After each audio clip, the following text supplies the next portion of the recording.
الحمد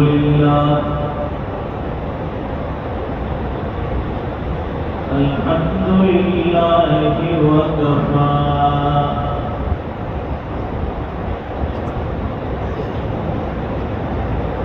وسلام على عباده الذين اصطفى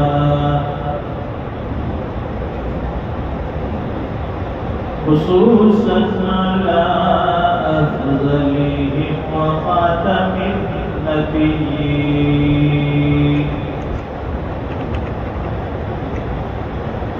محمد الأمين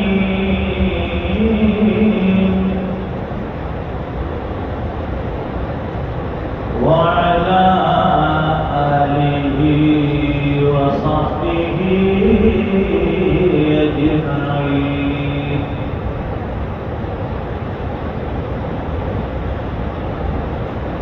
أما بعد فأعوذ بالله من الشيطان الرجيم.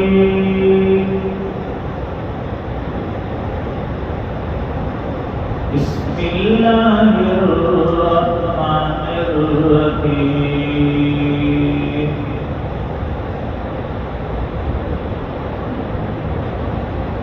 يا أيها الناس إن وعد الله حق فلا تغرنكم الحياة الدنيا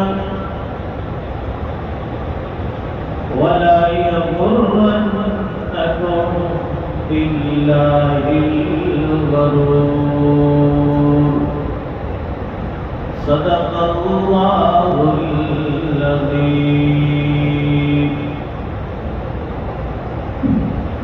اللهم صل على سيدنا ومولانا محمد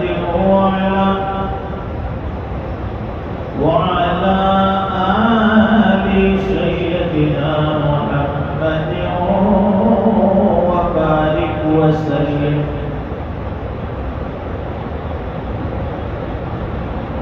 بزرگوں اور دینی بھائی،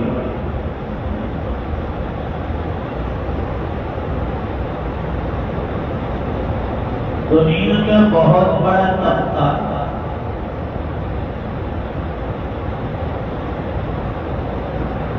جو آخرت پر یقین نہیں رکھتا،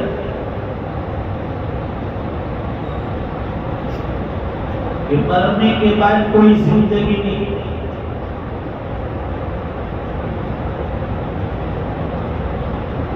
اور اسلام نے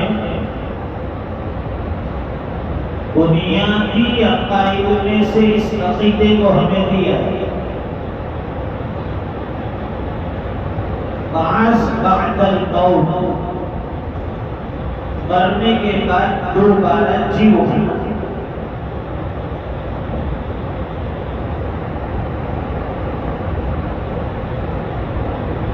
جس کا مرنے کے بعد جی اٹھنے پر یقین نہ ہو اس کا ایمان ہی کیا ہے؟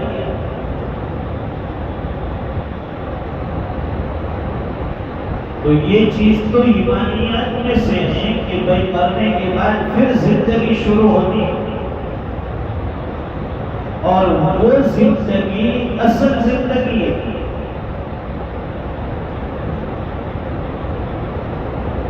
رسول اللہ صلی اللہ علیہ وسلم نے صحابہ کرام کو اسی چیز کی تعلیم دی۔ بھائی ہماری یہ دنیا کی زندگی یہ عارضی زندگی ہے، محدود زندگی ہے، اور اس کے بعد جو آنے والی زندگی ہے وہ ہمیشہ کی زندگی ہے، وہ آخرت کی زندگی کہلاتی ہے۔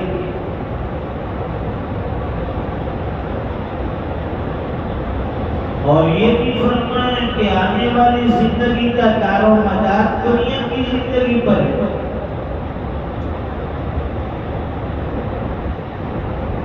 یہاں آدمی اس آخرت کی زندگی کے لیے، مرنے کے بعد والی زندگی کے لیے کیا کچھ محنت کرتا ہے، کیا عمل کرتا ہے، کیا نیکیاں جمع کرتا ہے۔ دنیا کے لیے تو بہت محنتیں ہیں ہماری. صبح سے لے کر شام تک یہی دنیا دل دماغ پر چھائی ہو رہی ہے. 2 پیسے کہاں سے کما لو, 2 پیسے کیسے جمع کر لو, اسی کے لیے محنت ہے. لیکن میری آخرت کیسے بن جائے, میں جنت میں جانے والا کیسے بن جاؤں, مجھے رب کی رضا کیسے مل جائے, اس کے لیے کوئی فکر نہیں, کوئی محنت نہیں. وہ بیچارے جماعت والے پکڑ کے لاتے ہیں, چلو آ جاؤ گشت کا دن ہے, آخری بات ہے, مشورہ ہے, نکل کر بھاگ. جیسے ان کی جیب میں سے پیسے نکال لینے والے ہوئے سے بھاگتے. تھوڑا کام ہے ابھی آتا ہوا, ہیلے حوالے بہانے. جن کو آخرت کی فکر لگ جاتی ہے پھر وہ دنیا کی طرف توجہ نہیں دیتا ہے. صحابہ کرام کی زندگی اٹھا کر دیکھیے, ہدایت صحابہ پڑھی, ان کی زندگی بڑی سادہ ملے گی. صحابہ کرام کوئی زندگی میں تکلفات نہیں, کوئی اچھے کھانے کی اچھے پہننے کی خواہش نہیں, کوٹھی بنگلے بنانے کی کوئی آرزو نہیں. جو مل گیا کھا لیا, جو مل گیا پہن لیا, جہاں ملا وہاں رہ لیا. ہاں دنیا قدموں میں آئی, اللہ نے بعد میں بہت نوازا صحابہ کرام, لیکن صحابہ کرام نے اس کو دل میں جگہ نہیں دی. حضرت عثمان غنی رضی اللہ تعالیٰ عنہ کے پاس مال و دولت کی فراوانی, خوب اللہ نے مال و دولت, لیکن دونوں ہاتھ سے اللہ کے راستے میں خرچ کرتے تھے. اللہ کا دیا ہوا مال ہے, اللہ کے راستے میں خرچ کرو, یہ آخرت میں کام آئے.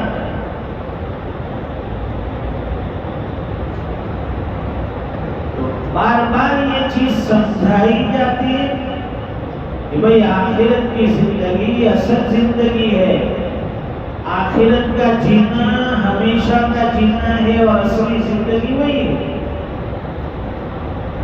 یہاں دنیا میں جیو گے تو کتنا جیو گے, زیادہ سے زیادہ 100 سال. اگر کسی نے صحت والی زندگی پالی, اچھی زندگی پالی تو 100 سال.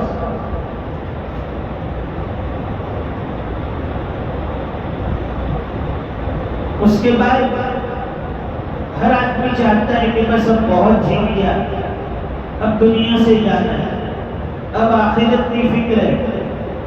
لیکن وہی 100 سال کی زندگی ایسے گزر گئی, آخری مرحلے میں آدمی پچھتا ہے. اس لیے بہتر یہ ہے کہ زندگی میں جتنا ہو سکے نیک اعمال میں جڑ جائے. ویسے قرآن کریم بار بار کہتا ہے وَمَا الْحَيَاةُ الدُّنْيَا إِلَّا مَتَاعُ الْغُرُورِ. یہ دنیا کی زندگی دھوکے کا سامان ہے,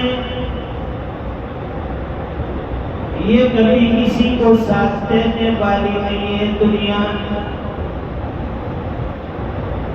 اس دنیا نے پچھلے لوگوں کو بھی تباہ کیا, اگر اسی دنیا کے پیچھے لگے تو میں بھی تباہ ہو کر بار کر دے. یہ دنیا خود فانی ہے, اس کا چاہنے والا بھی فنا ہو جائے گا, اس کا جمع کرنے والا بھی فنا ہو جائے گا. فنا ہونے والی دنیا, فانی دنیا. حضرت تھانوی رحمۃ اللہ علیہ کے دروازے پر لکھا ہوا رہ کے دنیا میں بشر کو زیبا نہیں غفلت, موت کا دھیان بھی لازم ہے کہ ہر آن رہے.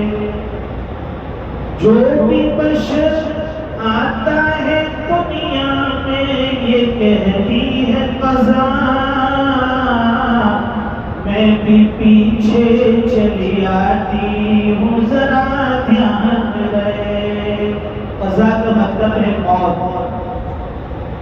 انسان آگے آگے چلتا ہے، موت اس کے پیچھے پیچھے. وہ کہتی ہے کہ ذرا سنبھل کے چلنا، ذرا دھیان سے چلنا، میں تیرے پیچھے پیچھے. حضور پاک صلی اللہ علیہ وسلم نے یہی بات صحابہ کرام کو سمجھائی کہ میرے صحابہ، یہ دنیا دھوکے کا سامان ہے، یہ دنیا ختم ہونے والی ہے، یہ دنیا فانی ہے، اس نے کسی کو نہیں چھوڑا. فنا ہونے والی دنیا، قبر میں جا کر سو جانا ہے، وہاں مٹی میں مل جائیں گے. منہا خلقناکم، اسی مٹی سے ہم نے تمہیں پیدا کیا. وفیہا نعیدکم، اور اسی کی طرف تم لوٹائے جاؤ گے. ومنہا نخرجکم تارۃ اخری، اور پھر اسی سے اللہ تعالیٰ قیامت کے دن دوبارہ تمہیں نکالے گا. انسان کی اصلیت مٹی ہے. جس کی اصلیت مٹی ہو اس کے دل دماغ میں کیا غرور، کیا تکبر. کبھی کسی طرف پر جاؤ تو یہ سوچو، اللہ نے یہ نرم نرم گالیچہ یہ بستر ہمیں دیا، سونے کے لیے بہترین بیڈ بھی ہے، نرم نرم گدا ہے، بیڈ ہے، اوپر پنکھا چل رہا ہے، زیادہ گرمی ہو اے سی آن ہے. لیکن ذرا قبر کی رات میں سوچا کرو کہ جس رات ہمیں قبر میں لٹایا جائے، سرہانے نہ تکیہ ہوگا، پیٹھ کے نیچے نہ بستر ہوگا، نہ بیڈ ہوگا، نہ فین ہوگا، نہ اے سی ہوگا. وہاں صرف انسان اور اس کے اعمال، سب چیز وہاں نیک اعمال سے ملنے والی، اور کوئی ساتھ نہیں ہوگا، تنہا اکیلا ہے انسان. تو اے بشر جہاں سے جس دم روانہ ہوگا،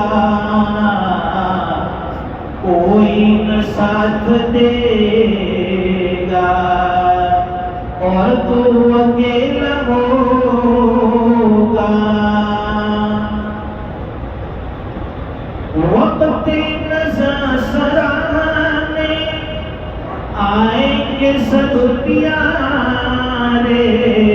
جب ہماری سانس سمجھ رہی ہوگی، موت کا وقت ہوگا، سانس بھول رہی ہوگی، سب لوگ جمع ہوگا. وقت نظر سرانے آئیں گے سب پیارے، اور صورت کو دیکھ تیری روئیں گے غم کے مارے. سب روئے.